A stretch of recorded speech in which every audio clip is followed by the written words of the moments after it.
여기는 적당히 조그마죠. 이렇게 서서 몇만 된다는 처음에 오는데 어색하기도 소탈하기도 긍정만으로 가야죠. 네.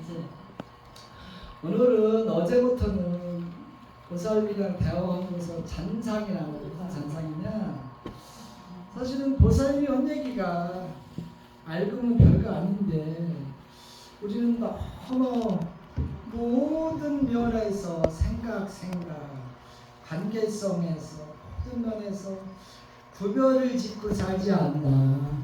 구별을 지면서 이게 긍정적인 마인드로, 생각으로, 생각으로 구별을 지어야 되는데 내 위주로, 내 사견으로, 내 생각으로 구분을 짓는 경향이 아주 많아요. 거의 그렇잖아요.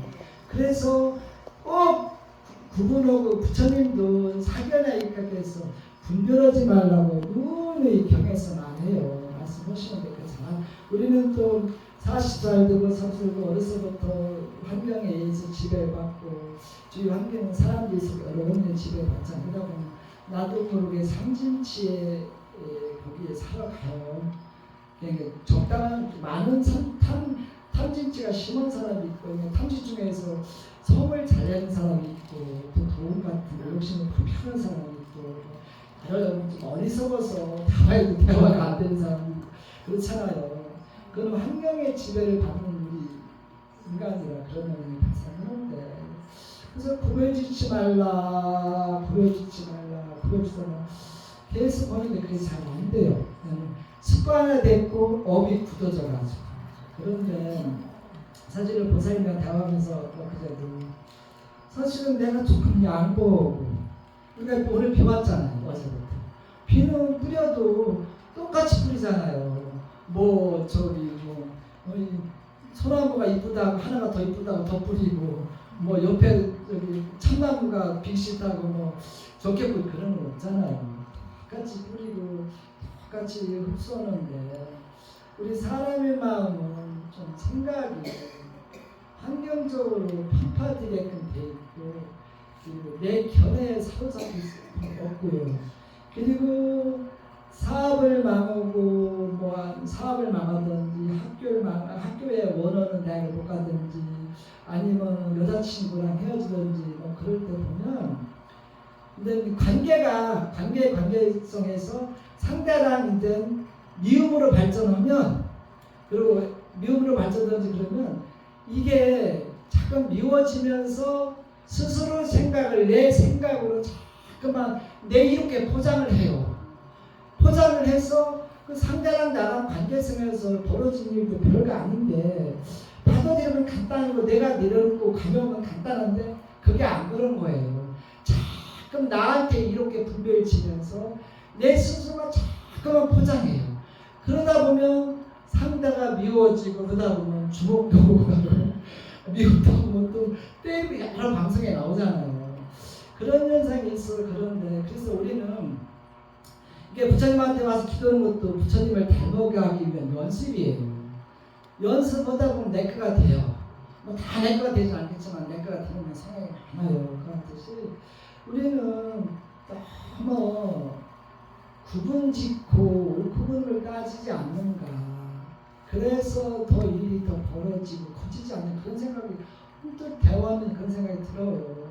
내가 보듬어주고 내가 받아들이고, 그럴 수 있겠다. 그냥 아무 문제가 없는데, 사실은 친구 간의 싸움, 가까운 도반 간의 싸움라든지 그 대화 들어보면 아무것도 아닌 거예요. 아무것도 아닌 거에서 이렇게 벌어지는데, 그게 없어지는 게 참 쉽지가 않잖아요. 40살, 50살, 60살밖에 안 돼요. 안 되지만 되려고 노력하고 하다 보면 방법은 절에 와서 붙잖아요. 부처님 경화도 읽고, 스님들 얘기 듣고, 녹두리더라도 그게 많은 도움이 되더라고요. 훈수봐라. 부처님 말씀 훈수.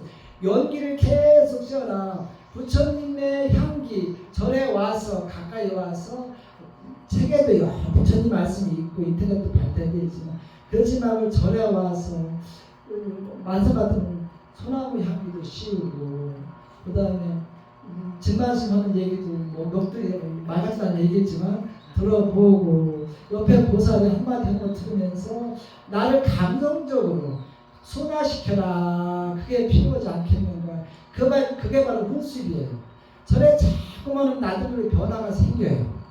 그래서 초발시장 경문에도 선한 인연을 만나서 수행하라. 그게 나와요. 그리고 옆에 친한 도반, 친한 스님이 좀 강성이든지 좀 이렇게 스타일이 수행보다는 좀 이렇게 나가면 나도 모르게 약한 스님을 쫓아가더라고요. 그래서 부처님 저기 초발심에도 선한 인을 만나 친근 현상하라. 선한 인을 가까이 하라. 이런 말을 하는 것 같아요. 그래서 여러분들 가능하면 구변 주지 말고 그렇지 이거 아무것도 아니잖아. 내가 전에는 무슨 10억도 망했는 10억도 날려먹었는데 그거 아무것도 아닌데 뭘 짜증내고 승질내고 두루두루 털어볼 줄 아는 연습이 필요한 것 같아요. 저도 도반들이랑 얘기할 때 제가 얼굴 보다시피 예민하게 보이잖아요. 그래서 나는 대화해보면 내가 너무 예민하지 않은 그런 생각을 해요. 그래서 요즘 툭툭 털어버리려고 이해하고 노력하는데 아무튼 내 와서 이렇게 법문 듣고 이런 얘기 듣고 하는 게 사실은 연습이잖아요. 연습하다 보면 내과 같은 업이 돼가지고 많은 변화가 있겠죠. 여러분들 여러 가지 것들이 그만하고 오늘은 2주차예요. 3주차인데 실제 법학인데 먼저 주에는 지장제 있고 등등이 있어 시간이 없어서 제가 다른 말로 하고 왔는데 오늘 2주차 법학 강사인데요. 사실은 여러분들 이 경을 보는 게 부처님을 만난다 생각하면 돼요. 요즘 부처님을 볼 수가 없잖아요. 부처님 볼 수가 없잖아요. 여러분들 어쩜 그런 부처님을 보면 부처님 보면서 까무러칠 거예요. 우리가 모르는 오로라서부터 그 분위기는 주위가 삼천초목이 다 엎드려서 부처님을 향해서 바라보는 현상이 발생하니까 경에서 보면 그만큼 위대하기 때문에 모르는 우리도 보면 거룩화가 대단하다 안 느낄 거예요. 에? 지금 와서 부처님 여기 계시다면 소환해서 여기 계시다면 그런데 지금 현재 없잖아요. 없는 것을 만들어 수도 없고 그러면 제일 중요한 거는 부처님 말씀에 입각해서 살아가고 수행하고 정진하면 돼요. 그게 안 되더라도 되려고 노력을 계속 바꾸는 거예요. 하나의 일을 실수했더라도 다시 돌이켜 세워서 안 하려고 노력하다 보면 바뀌거든요. 그와 같이 부처님이 안 계시니까 우리가 진짜 법화경 독서를 하고 있잖아요. 이게 법화경은 4대경이 있어요. 열반경, 금강경, 화엄경, 법화경인데 화엄경은 너무 길어요. 제가 막 공부도 막 상의해봤는데 한번 번역하려고 공부 다 했는데 생각 안 나요. 생각나는 화엄경 사사 무엇볼게 관계 물질에서 물질의 관계를 엮어간다는 거. 그게 주무대예요. 화엄경은. 이거는 이거는 이사와 현상의 관계를 엮어가는 게 법화경인데 화엄경은 사사무효계 중에 사사무효계 물질과 물질, 관계, 현상과 현상의 관계를 엮어가는 풀어내는 거예요. 일상적인 얘기를 부처님이 느낀 거를 쫙 풀어내는데 힘들어요. 양이 많아가지고. 그래서 이 법화경이 경전의 왕이다 그런 거예요. 그래서 화엄경 경전의 황제겠죠. 여러분들 먼저 보내 법화경은 십다르마 분다리카 수토라 그러니까 올바른 부처님 말씀을 순수한 부처님을 전하는 말씀이다 경이다 이렇게 나와요. 티베트어라는 인도 말을 풀었을 때는 그런 뜻이 그리고 이거는 부처님 천재 지자신에 의하면 사실 4번 5번에서 나누었거든요. 결과를. 근데 이게 마지막 돌아가시기 부처님 80몇 세 삼생가 돌아갔잖아요. 마지막 70에서 80대의 10년 정도의 말씀한 거를 이게 법화경에 나눈 거예요. 그래서 화엄경은 21일간 깨달은 거 21시간을 설파하는 화엄경이었는데 그래서 이게 내용이 인생에 대한 내용이 많이 나오고 다 나오지만 그리고 지혜를 아주 강조해요. 지혜를 아주 강조하고 광명을 쏟아내고 마지막 스님들도 전강계 같은 경우도 이 경을 많이 저 전강계 어른 스님 받아서 실탑했어요. 15년간 경을 공부하는 걸 나오는데 내가 지금 무슨 실력으로 전강을 받는데 안 받았는데 마지막 스님들도 보면 마지막 들어가실 때면 한 10여 년 전에 밑에 제자들 많이 강의한 사람은 전강 공부 잘한다면 증식으로 이렇게 내리고 또 법을 깨달음이 있으면 이제 깨달을 후자 밑에 스님들 내리는 게 많아요. 돌아가실 때쯤에서는. 근데 요 법화경도 부처님이 돌아가시기 전에 10년 정도의 설파경, 법화경이라고 천태지사스님이 강조를 해요. 그래서 58개 중에서 마지막에 열반씩 법화식 내세우는 거예요. 그런 거 보면 수기를 많이 주고 수기품이 3개가 나와요. 상불경 보살품도 수기품의 하나예요. 그러니까 너가 깨달으시다 수기를 줘요 미리. 근데 그게 특별하게 많은 게 아마 그래서 돌아가시기 전에 10년 정도 이후에 10년 정도의 수기를 많이 주는 게 본인 스스로도 느꼈을 거예요. 내가 얼마 부처님도 어제 딱딱 얘기했잖아요. 그래서 내가 10년 정도 있으면 돌아가시니까 제자들을 많이 키우고 수기를 줘야겠다 해서 많은 수기품이 나와요. 그리고 광명이 많이 나오는데 아무튼 요 경은 볼수록 미묘다단해요. 알 것 같으면서도 모를 것 같으면서 몰라요. 아는 게 그렇죠. 그렇더라고요. 그래서 요게 그리고 이 품이 1, 2, 3품이 제일 어려운 품이에요. 어려운 품인데 그리고 제가 말씀드렸죠. 법화경은 이게 만들어진 게 이렇게 암송에서 책을 만들어진 게 기원전 전후를 보고요. 기원 이후에 50년, 기원 이후에 100년, 기원 이후에 150년의 3차에 걸쳐서 편집되고 만들어지지 않았나 이런 얘기도 해요. 그런데 아무튼 여러분들 경을 보면서 자꾸만 부처님을 가까이 하는 방법을 배워야 됩니다. 물론 스님들의 법문 들고 계속 와서 연구도 해야 되겠지만 여러분 계속 경을 보면서 스스로 더듬고 느끼고 이거 뭔가 알아보셔야 내 거가 만들어집니다. 만들어지고 그러니까 여러분들 그리고 항상 경을 법화경 독송 사경하시죠? 혜수스님이 수암씨 말씀해서 그 사경할 때 일문 일자 시진불 무슨 소리 하면 그 문구 그리고 하나의 부처님 법화경 말씀 하나의 글자 요게 바로 시진불 요것이 부처님이다 생각하고 사경을 하셔야 돼요.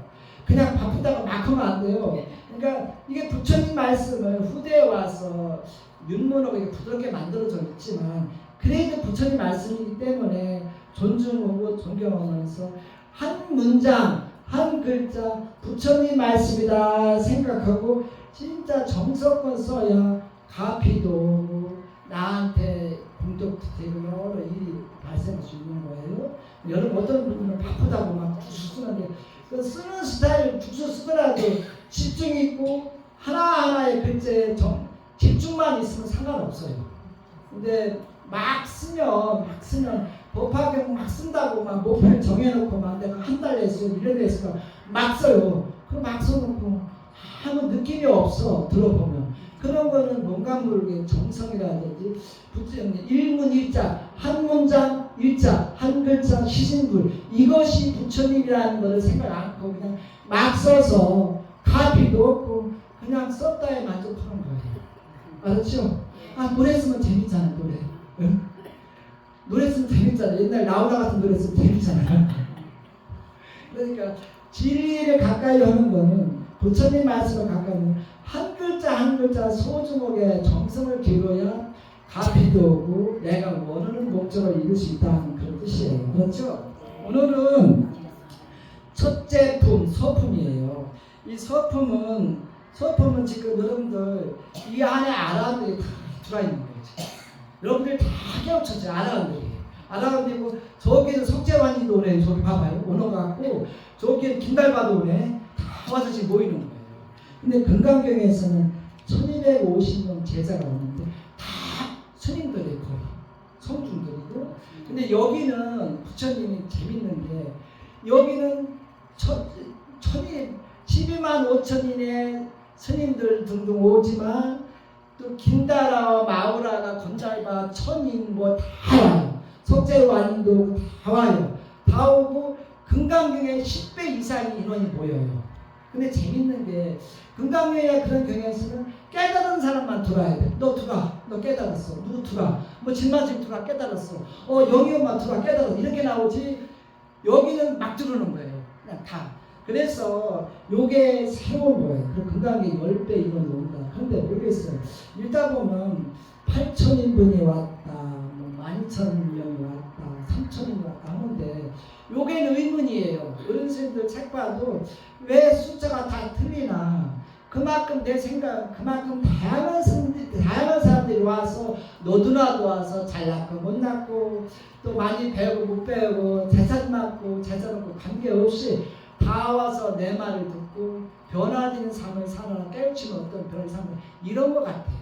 그러니까 그래서 이게 경이 참 좀 재밌으면서도 이해 못하면서도 참 그런 게 많이 보이고요. 그리고 여러분 서품에서는 이게 품중에 서품은 이제 서론이에요. 머리글인데 이거 재밌는 게 이 법학에 재밌는 게 육성치와 육진동이 나와요. 육성치는 서론, 본론, 결론이 똑같이 다 있어 경마다. 근데 여기는 육진동이 나와요. 이건 뭐냐면 이 법학을 설하면서 땅에서 진동하고 저기 산에서 나무 소리가 들리 이상한 기운이 들고 6가지가 진동하는데 요거는 경에서 유일하게 나온 게 요거예요. 유진동은 안 나와요. 부처님 깨우치기 전에 마라가 와서 막 맞고 뭐 이상한 환청도 있다고 하잖아요. 근데 육진동이야 안 해요. 그래서 이게 육진동이 알고 보면 이게 육군, 육경, 육식을 배대한 육진이 아닌가, 육진동이 아닌가 이런 생각이 들고요. 여기가 특징이 있고 여러분 알죠? 여시아문 일식 이런 거는 육성치인데 이런 거 많이 들었을 거예요. 많이 들었고 그리고 이 법학이 재미있는 게 아주 철학적이면서 문학적이면서 종교적이에요. 요게 아주 그래서 법학이 일단 어른들 있다 보면 너무 신묘하다. 무슨 소설책이 있는 부분 같다 이런 얘기해요. 여러분들 부처님의 채취를 진정을 느끼시는 저기 아함경을 읽어야 되는데 아함경은 옛날식에 부처님 당시에 글로서 써가지고 요즘 와서 윤문으로 바꾼 거라 좀 힘들어, 조금 느낌이 안 와요. 근데 이 법화경은 요즘식으로 윤문한 거 보면 아주 사실적이고 채취가 많이 묻어나기도 하고 그래서 여러분들 여기서도 보면 기사불사 아니 마갈타고 왕사성. 왜 왕사성이냐면 왕이 살던 곳이다 이런 말도 있어요. 저 자연스님 왕을 잡아다가 많이 가둬서 왕사성이다 그런 거 같지 않고 왕의 성이 있는 마갈타국에서 벌어진 일이기 때문에 마갈타국 기사불사 쉽게 보면 지금 영치산에서 벌어지고 강서를 부처님 말씀하면서 엮어서 이게 왕서성 기사굴산에서 12,000인과 여러 석재와하는 거라서 한 어마어마한 인원이 듣고서 들었다 이렇게 말이 나오고 있고요. 그리고 여기서 가장 강조하는 것은 마음의 속박을 벗어라. 이 마음의 속박이 뭐냐면 나름대로 여러분들 신도님이라든지 거사님이라든지 보살 중에서 나름대로 하나에 한두 가지 걸리는 게 있을 거예요. 아킬레스건도 있고 뭐 속상해서 예를 들어 여러 하나에 걸리는 게 있을 거예요. 아니면 옆에 보살이나 옆에 친구가 뭐 그렇게 나한테 잘하는데 미워하는 사람도 있을 거예요. 속박이 있을 거예요. 속박에서 벗어나라 이러는 거예요. 그래서 속박에서 벗어날 때는 이게 뭐냐면 내 입장에 되지 말고 그 사람 입장에 관용을 베풀어라 이런 말을 강조를 계속 하세요. 그래서 여러분들도 항상 한두 가지는 그 속박에서 벗어나지 못하는 게 있을 거예요. 그래서 항상 그쪽에 대가지고 이해해주면서 관용을 베풀고 그 사람 입장에 대라 이런 말을 강조하세요. 강조하는 모습도 나오고 그러면서 이게 뭐냐면 여러 인원들이 나와서 부처님 말씀을 듣고 하거든요. 그리고 여기 보면 내가 중간중간에 다 읽었죠. 중간에 했잖아요. 여기 보면 마하파사파제 비구니가 이렇게 나와요. 그리고 그의 건주 6,000명과 함께 있었으며 이 나 진짜 발음이 안 돼.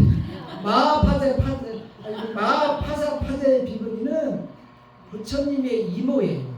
이모인데 요분이 최초로 출가한 비구니예요. 부처님이 마야분이 부처님을 낳고 7일 만에 돌아가시면서 이모님이 옛날 우리 어른들 동네에 누구씩 들어가시면 전통량 있잖아요. 그래서 이모가 키워졌어요. 그리고 제 생각에는 그 당시 요즘 그러잖아요. 티베트 어디 산골 가면 형님 와이프가 또 동생 와이프들이 그러잖아요. 그래서 나중에는 이건 진짜 내 개인적인 견해인데 혹시 마하파제 파티가 엄마가 와이프가 부처님 와이프가 돌아가시고 성공한 부처님 와이프가 돌아가면서 전반에 돌아가시면서 마야분이 돌아가시면서 좀 이렇게 부인이 안 되니까 추가잖아요. 그런 생각 이건 내 개인적인 사견인데 믿든지 말든지 절대 어디가 얘기하면 누가 그냥 지마졌다 이거 한 대 맞으러 옵니다. 절대 그러면 안 돼. 그리고 여기가 재밌는 게 보통 나우라의 어머니 야수다라고 비군이 나오는데 이제 야수다라 비구니가 나울라의 어머니인데 보통 부처님의 와이프 그렇게 보통 우리는 그렇게 할 거예요. 근데 여기서는 나울라의 어머니라 이게 참 묘한 표현이에요. 보통 직설 좋아 부처님 와이프 이렇게 되잖아요. 저 깨우치기 와이프니까. 근데 라울라 부처님의 아들의 엄마다. 이게 미화시켜서 하는 얘기고요. 참 이런 그래서 참 대단하지 않은가 이런 생각이 들어요. 그리고 아무튼 그리고 여기서 내가 얘기했지만 여기서는 이 법화경에서 문수보살을 강조를 많이 해요. 또 수비를 강조를 많이 하고 광명을 강조를 많이 해요.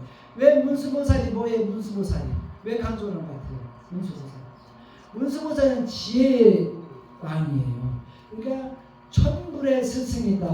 나가로주나 용수는 저 갑자기 생각나요. 갑자기 아무튼 나 까먹었어요. 문수보살은 천불의 스승이다. 그만큼 지혜가 문수하면 지혜가 출중하다는 뜻이에요. 지혜를 강조하기 위해서 문수보살을 내세우면서 다른 또 부처님을 내세워요. 그리고 여러분 광명 여기서 광명이 나오면 왜 광명을 드러내냐면 미간 백구 여기에요. 여기 인도 가면 요게 뭐 붙이죠. 요게 힌두교에서도 유래됐지만 불교에서도 같이 해가지고 요게 굉장히 강조하는 부분이 요거거든요. 그러는데 미간 백호상에서 광명을 내는다고 계속 강조해요. 요게 보면 중심 테두리가 얼굴상에 미간 백호를 강조하거든요. 요게 이 광명은 뭐냐면 광명은 깨달을 수 있다. 깨달음을 의미하고 여러 어두운 곳을 비친다. 여러 의미가 함축된 내용이에요. 그래서 광명을 강조하는 게 지혜를 강조한다 보면 되는 거예요. 그리고 수기를 많이 강조하거든요. 이 수기도 내가 아까 얘기했지만 부처님이 70대에서 80대 요거 10년 정도에 당신이 언제든 돌아가실까 알고 많이 이제 부처님 말씀 경을 설파하면서 공부된 사람들한테 수기를 줘요. 내가 언제든 깨달을게. 그래서 수기를 많이 주는 게 이게 부처님 돌아가실 때 10년 전에 10년 정도에 당신 언제 돌아가실까 아시니까 말씀해서 이렇게 얘기하고 있고요. 그리고 여기는 보살인 대중을 많이 강조하고 일반 대중을 강조하면서도 인간의 대중을 강조를 많이 하는데도 나중에 보면 석재환인부터 뭐 여러 사람이 들어와요. 요거는 인간은 그냥 중생중이라 하지만 요거는 석재환인이라든지 여러 뭐 김나라 마우라 같은 게 막 들어와서 부처님 경험을 듣는데 요걸 잡중 쉽게 얘기하면 중생 중에서 사람을 그냥 중생이라고 하지만 여러 사람이 섞인 거 사람 아닌 사람들 들어와서 듣는 거를 잡중인데 요게 특이해요. 아까 말씀드렸죠. 여기에 보면 많은 사람이 들어오지만 보통 금강이 같은 경우는 1250 비구 대중이 듣고 이렇게 깨어다를 먹고 부처님 말씀을 이렇게 하는데 여기는 석재환인 것도 여러 사람이 듣는 특징 있는 경우는 한 가지입니다. 이런 게 참 신비롭고요. 그래서 왜 사람한테 깨달음을 주고 이렇게 해야 되는데 왜 석재환인 물론 부처님께서 돌아가신 분도 천도제를 또 40을 지는 게 돌아가신 분한테 부처님 말씀을 연구를 해서 부처님 말씀 연구이잖아요. 연구를 해서 극락왕제 좋은 곳에 가라고 깨달아서 한계 높이 가라고는 처음에 의미로 선조들 위해서 업을 높이라는 의미로 하잖아요. 그와 같듯이 여기도 보면 그 석재왕 들어오고 김나라 마우라 시키면 일종의 귀신이에요. 그런 분도 들어오는 게 이게 그런 의미가 아닌가. 사람 아닌 중생한테 부처님 말씀에서 한 단계 높 업그레이드 상등 동물로 가든지 아니면 깨달음을 얻어서 깨달음을 얻어서 인연법에서 좋은 곳에 가든지 그런 의미로 다 모이라는 것 같아요. 그러니까 평등 없이 다 모였다. 그게 참 의미도 중요하고요. 그리고 여기 보면 그리고 여기 재밌는 게 의제의 아들 아사세왕도 여러 백천 건축들과 함께 각자 부처님만의 예를 하고 이게 나오던 게 뭐냐면 졸리던데 내가 재밌게 해가지고 그런데 우제자는 굉장히 대표적으로 부처님 경에 나오는 선량한 사람이고요. 아들 아사세왕은 아주 못했어요. 못해가지고 자기 아버지 빈비사라왕을 감옥에 가두고 때리고 네가 잘났냐 내가 잘났냐 내가 잘났지 왜 네가 잘났냐 아버지를 때리고 감옥에 가두고 밥 안 주고 엄청나게 못되게 굴었어요. 그래서 가장 경에서 가장 못된 사람 하나 중에 아세사 왕이에요. 왕일 때 그랬죠. 욕심도 많고요. 그래가지고 그런데 이 사람도 나중에는 선인이 돼버려요. 선인. 이게 아주 부처님은 악인이고 선인이고 인연 되면 악인도 선인도 다 만드는 특출한 역량이 있기 때문에 성자기 때문에 그래 만나가지고 아사사왕은 나중에 부처님 말씀을 듣고 법권에서 선량한 사람으로 태어나서 마음은 나중에는 도움을 해요. 근데 그 누구지 어른승 중에서 막 이 양반 굉장히 막 안 좋게 말해요. 그건 뭐 스님의 견해니까. 그와 같이 안 좋은 사람도 이렇게 부처님에 의해서 선량한 사람은 태어나고 그런 걸 자주 보여요. 보여주고 또 법화경 중에서 법화경 하기 전에 개설원경이 무량의경이에요. 그러면서 서론적으로 무량의경이 나오고 그 다음에 법화경을 강설적인 말씀하시고 마지막 말에는 보현보살 행원품이 끝에 나와요. 이게 무슨 소리냐면 왜 마지막에 보현보살이 나오냐면 여러분들 경을 보고 속상해서 집에서 아우 우리 남편 때 지겨워 죽었어 뭐 우리 아들 때문에 힘들어 뭐 속상해서 오늘 반찬을 찾았는데 뭐 남편이 반찬 맛없다고 아우 징글징글 아우 징글징글 이러다가 오면 절에 오잖아요. 보통 에이 몰라 속상해 죽었어 절에 가서 오잖아. 절에 오면 아유 절에 보면서 마음에 한량이 놓고 또 보면서 또 들어와서 반대하고 천수경하면 정구업지는 아유 좋다 이렇게 되잖아요. 그러면서 마음을 놓기잖아요. 그와 같이 이 경에서도 나중에 아까 읽었잖아요. 보현행은 건보살품 마지막 품이에요. 왜 마지막 품인지 아세요? 요 얘기는 여러분들 집에서 속상해서 와서 막 와가지고 천수경 정구업지는 술이 마시고 아그서 와라 아그서 와라 속상은 많이 녹잖아요. 녹으면서 여기서는 뭐 내가 천주경 듣고 부처님 얘기 듣고 뭐하다고 내가 느낌이 왔어. 내가 여기서 나가면 내가 좀 마음이 변할 거야. 근데 나가면 또 돌아오는 그렇게 쉽죠? 다른 않지만. 그런데 여기서 왜 마지막에 보현해석을 강조하냐면 여러분들 천수경 보고 법화경 보고 뭐 금강경 읽고 뭐 읽고 좋은 말 듣고 아우 듣고 느끼고 독성할 때는 너무 한이했는데 나가면 도로 남아오고 다 그러면 아무 의미가 없어요. 그래서 여기에 마음으로 업이 녹아서 행으로 나와라 해서 보현행을 권보살을 마지막에 배대 마지막 장에 넣은 거예요. 이게 중요해요. 여러분들 법화경 계속 독성하다 보면 뭔가가 느끼는 게 꽤 있을 거예요. 잘은 많이 느낄 거예요. 가피도. 근데 여러분 느껴놓고 행으로 안 하면 전혀 의미가 없기 때문에 마지막 부분을 보현행은 행은 이거 보현은 행의 우두머리예요. 실천에 꼭 실천하는 뜻으로 마지막에 배대시키고 그렇게 하는 거거든요. 그와 같이 여러분들 아무튼 이 법화를 읽어서 많이 변했다. 내가 변했어. 행위 잘 돼. 이런 얘기를 들어야 됩니다. 알았죠? 네. 그렇게 안 하면 법화경 본 의미가 별로 없어요. 없고 여러분들 알다시피 뭐 미륵보살도 나오고 미륵보살도 내가 얘기할 때 이거는 미륵보살은 자비와 희망의 상징이라니 다 미래 세대잖아요. 자비와 희망, 자비가 특징이에요. 희망은 미래 세대에 붙여지니까 다시 희망인데 이런 것도 나오고 많은 것이 나오는데 아무튼 여러분 부처님은 위대한 건 알지만 여러분들 경을 보면서도 내 거로 소화하고 의문스러운 아들한테 인터넷 들어 치기 힘들으면 이런 게 나오는 게 뭔 뜻인지 한번 봐라. 펴고 자꾸만 연습, 노력 이게 필요고 노력해서 내까지 행이 필요한 거예요.